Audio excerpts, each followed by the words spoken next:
Shri T P Jayendran, April മാസം 3-ാം വാരമാണ് രാജസ്ഥാനിലെ ബൻസ്വാരയിൽ പ്രധാനമന്ത്രി നരേന്ദ്രമോദി വിദ്വേഷ പ്രസംഗം നടത്തി തുടങ്ങുന്നത്. ഏപ്രിൽ 25-ാം തീയതി തെരഞ്ഞെടുപ്പ് കമ്മീഷൻ കോൺഗ്രസിനും BJPക്കും വിശദീകരണം ആവശ്യപ്പെട്ട് കത്തയക്കുന്നു. അതും കഴിഞ്ഞ് ഒരു മാസത്തോളമാകുമ്പോൾ തെരഞ്ഞെടുപ്പ് 5 ഘട്ടം കഴിഞ്ഞ് 6ാമത്തെ ഘട്ടത്തിന്റെ അവസാനത്തെ ക്യാമ്പയിൻ നാളിലാണ് 2 കക്ഷികൾക്കും ഒരു കത്തയച്ചിരിക്കുന്നത്. അതിൽ നിങ്ങൾ മിതത്വം പാലിക്കുമെന്നൊക്കെയുള്ളൊരു ഉപദേശമാണ്. തെരഞ്ഞെടുപ്പ് ചട്ടലംഘനങ്ങളുടെ കാര്യത്തിൽ ഇത്രയും മൃദു സമീപനമാണ് തെരഞ്ഞെടുപ്പ് കമ്മീഷൻ എടുക്കുന്നത് എങ്കിൽ അത് നമ്മുടെ ജനാധിപത്യക്രമത്തിന് ഗുണകരമായി വന്ന് ഭവിക്കുമോ?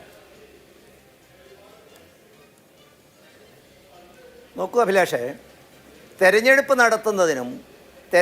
നടത്തുമ്പോൾ രാഷ്ട്രീയ പാർട്ടികൾ സ്വീകരിക്കേണ്ട നയങ്ങളെക്കുറിച്ചും ചട്ടങ്ങളെക്കുറിച്ചുമൊക്കെ അത് നടപ്പിലാക്കാനുള്ള ബോഡിയാണ് യഥാർത്ഥത്തിൽ ഇലക്ഷൻ കമ്മീഷൻ. അവരത് കൃത്യമായിട്ട് ചെയ്യുന്നു എന്നത് തന്നെയല്ലേ സൂചനകൾ നമുക്ക് ലഭിച്ചുകൊണ്ടിരിക്കുന്നത്. അവർക്ക് കിട്ടിയ പരാതി അടിസ്ഥാനത്തിൽ ഒരു വിശദീകരണം ചോദിക്കുന്നു, അവരുടെ അടിസ്ഥാനത്തിൽ അവർ അതിൻ്റെ കാര്യങ്ങൾ ചെയ്യുന്നു. പക്ഷെ പലപ്പോഴും നമ്മൾ ആഗ്രഹിക്കുന്ന മാതിരി തന്നെ ആയിക്കൊള്ളണം എന്നൊന്നുമില്ലല്ലോ അഭിലാഷേ കാര്യങ്ങളുടെ കിടപ്പ്. പലപ്പോഴും നമുക്കറിയാം, കേരളത്തിലെ ഫ്ലോറിൽ നമ്മൾ പലപ്പോഴും പല കാര്യങ്ങളും ചർച്ച ചെയ്തു. നോക്കൂ, ഇന്ന് തന്നെ ഒരു വസ്തുത പുറത്തു വന്നിരിക്കുന്നു. 370-ാം വകുപ്പുമായി ബന്ധപ്പെട്ട കേസുകൾ മുഴുവൻ തീർപ്പാക്കിക്കൊണ്ടുള്ളതിനെക്കുറിച്ച് വീണ്ടും അതിനെക്കുറിച്ച് അന്വേഷിച്ചപ്പോൾ കോടതി തന്നെ പറഞ്ഞിരിക്കുന്ന കാര്യം എന്താണ്? മോദി സർക്കാർ എടുക്കുന്ന തീരുമാനങ്ങളെ കോടതിയിൽ ചോദ്യം ചെയ്യുക എന്നത് പ്രതിപക്ഷ പാർട്ടികൾ ഒരു ശീലമാക്കി മാറ്റിയിരിക്കുന്നു. സർക്കാരിൻ്റെ തീരുമാനങ്ങളെക്കുറിച്ച് ജനങ്ങളിൽ സംശയം നിലനിർത്തുകയാണ് ഇതിൻ്റെ ദുഷ്ടലാക്ക്.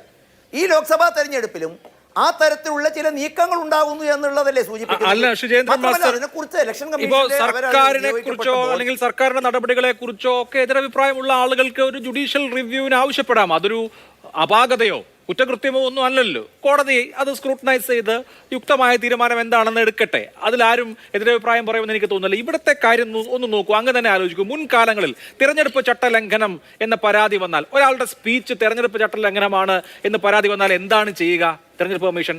ആ സ്പീച്ച് നടത്തിയ വ്യക്തിയോട് വിശദീകരണം തേടും. ഇവിടെ നോക്കൂ, ഇതം പ്രഥമമായി തെരഞ്ഞെടുപ്പ് കമ്മീഷൻ വ്യക്തികളോട് വിശദീകരണം തേടുന്നില്ല, അവരുടെ ബന്ധപ്പെട്ട പാർട്ടികളോട്, പാർട്ടി അധ്യക്ഷന്മാരോടാണ് വിശദീകരിക്കാൻ ആവശ്യപ്പെട്ടത്. എന്തുകൊണ്ടാണ്? ഇവിടെ പ്രധാനമന്ത്രി നരേന്ദ്രമോദി തന്നെയാണ് ഹേറ്റ് സ്പീച്ച് ആരോപണ വിധേയനായത്. പ്രധാനമന്ത്രിയെക്കുറിച്ചാണ് പരാതി ഉയർന്നത്. പ്രധാനമന്ത്രിയെക്കുറിച്ച് പരാതി ഉയർന്നപ്പോൾ പ്രധാനമന്ത്രിയോടൊരു വിശദീകരണം ചോദിക്കാൻ പോലും ഉള്ള ഒരു നട്ടല് തെരഞ്ഞെടുപ്പ് കമ്മീഷൻ കാണിക്കുന്നില്ല. ഇങ്ങനെ അവർ ഗോൾ പോസ്റ്റ് മാറ്റുന്നു എന്ന് വരുമ്പോൾ ജനങ്ങൾ എന്താണ് ചിന്തിക്കേണ്ടത്? അതുകൊണ്ടാണല്ലോ ഈ സോഷ്യൽ മീഡിയയിലൊക്കെ സ്പൈൻലെസ് എന്ന വാക്ക് ട്രെൻഡിങ് ആവുന്നത്. അഭിലാഷേ, ഇതൊരു പക്ഷേ താങ്കൾക്ക് അനിഷ്ടകരമായ അനുഭവമായിരിക്കാം. കോഴിക്കോട് കഴിഞ്ഞ ലോക്സഭാ തെരഞ്ഞെടുപ്പിൽ എൻ്റെ അനുഭവം ഞാൻ പറയാം. ഞാൻ വളരെ കൃത്യമായിട്ട് സ്ഥാനാർത്ഥിയെക്കുറിച്ചുള്ള പരാതി ഇലക്ഷൻ കമ്മീഷൻ അയച്ചു. അതിനെക്കുറിച്ച് തീരുമാനം ഉണ്ടാകുന്നതും വിശദീകരണം ചോദിക്കുന്നതും നാളുകൾ കഴിഞ്ഞിട്ടാണ്. ഞാൻ മനസ്സിലാക്കിയിടത്തോളം ഇത് പക്ഷപാതപരമായി പെരുമാറി എന്നുള്ള അഭിപ്രായം ഈ ഉന്നയിച്ച ആളുകൾക്ക് പോലുമില്ല. അവരതിന് നടപടിയിലേക്ക് പോകുന്നു. മാത്രമല്ല, ഞാൻ മനസ്സിലാക്കിയിടത്തോളം അതൊരു ഭരണഘടനാ പദവിയുള്ള ഒരു ബോഡിയാണത്.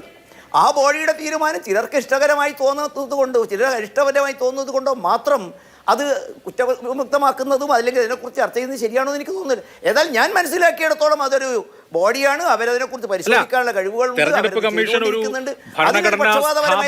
എടുത്തിട്ടില്ല എന്ന് തന്നെയാണ് സൂചനകൾ. അത് സർക്കാരിന്റെ ഭാഗമല്ല. നിഷ്പക്ഷവും നീതിപൂർവകവുമായ തിരഞ്ഞെടുപ്പ് നമ്മുടെ രാജ്യത്ത് ഉറപ്പ് നൽകേണ്ട, പരമമായ ഉത്തരവാദിത്വം നിർവഹിക്കേണ്ട വളരെ പ്രധാനപ്പെട്ട ഒരു ഇൻസ്റ്റിറ്റ്യൂഷനാണ്. അതിന്റെ ഇൻസ്റ്റിറ്റ്യൂഷണൽ ഇന്റഗ്രിറ്റി ചോദ്യം ചെയ്യൽ വരുമ്പോഴാണ്, അല്ലെങ്കിൽ അത് ചോദ്യം ചെയ്യപ്പെടുമ്പോഴാണ് ജനാധിപത്യ വിശ്വാസികൾക്കെല്ലാം ആശങ്ക ഉണ്ടാവുന്നത്. ഇപ്പോൾ ഇന്നലെ കോൺഗ്രസിനും BJPക്കും തെരഞ്ഞെടുപ്പ് കമ്മീഷൻ ഈ വിഷയങ്ങളുടെ പരാതികളുടെ അടിസ്ഥാനത്തിൽ ഓരോ കത്തയച്ചു. BJPക്ക് അയച്ച കത്ത് അങ്ങ് കണ്ടിട്ടുണ്ടാവുമല്ലോ.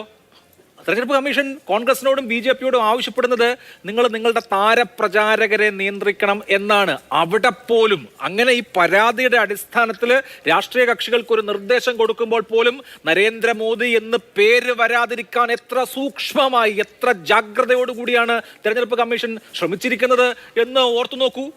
പ്രിയപ്പെട്ട മോദിജി, അങ്ങ് ഇന്ന് രാകേഷിന്റെ കാർട്ടൂണിൽ കണ്ടതുപോലെ അങ്ങ് ഇങ്ങനെ പ്രസംഗിക്കല്ലേ, ഇത്ര ഉറക്ക സംസാരിക്കല്ലേ, തൊണ്ട സൂക്ഷിക്കണേ, വെള്ളം കുടിക്കണേ എന്നുള്ള മട്ടിലാണോ ഒരു ചട്ടലംഘനം ഉണ്ടായിക്കഴിഞ്ഞാൽ കമ്മീഷൻ ഒരു ഇൻഡാസ് ഇറക്കേണ്ടത്? ഇതൊക്കെ അഭിലാഷിന്റെ വ്യാഖ്യാനങ്ങളാണ്. ഒരു ക്രൈം അല്ലെങ്കിൽ ഒരു തെറ്റ്, ഒരു പരാതി കിട്ടിക്കഴിഞ്ഞാൽ അതിൻ്റെ ഗ്രാവിറ്റി തീരുമാനിക്കുന്നത് നമ്മൾ മാത്രമല്ലല്ലോ, അത് അതിൻ്റെ ബന്ധപ്പെട്ട ആളുകളാണ്. അവർക്ക് അതിനെ നിയന്ത്രിക്കുന്ന ചട്ടങ്ങളും കാര്യങ്ങളും ഒക്കെ ഇല്ലേ. അവരാ കാര്യങ്ങൾ കൃത്യമായിട്ട് ചെയ്യുന്നു എന്നതിന് സൂചനയല്ലേ. അവരതിൽ പക്ഷഭേദം കാണിച്ചിട്ടില്ല.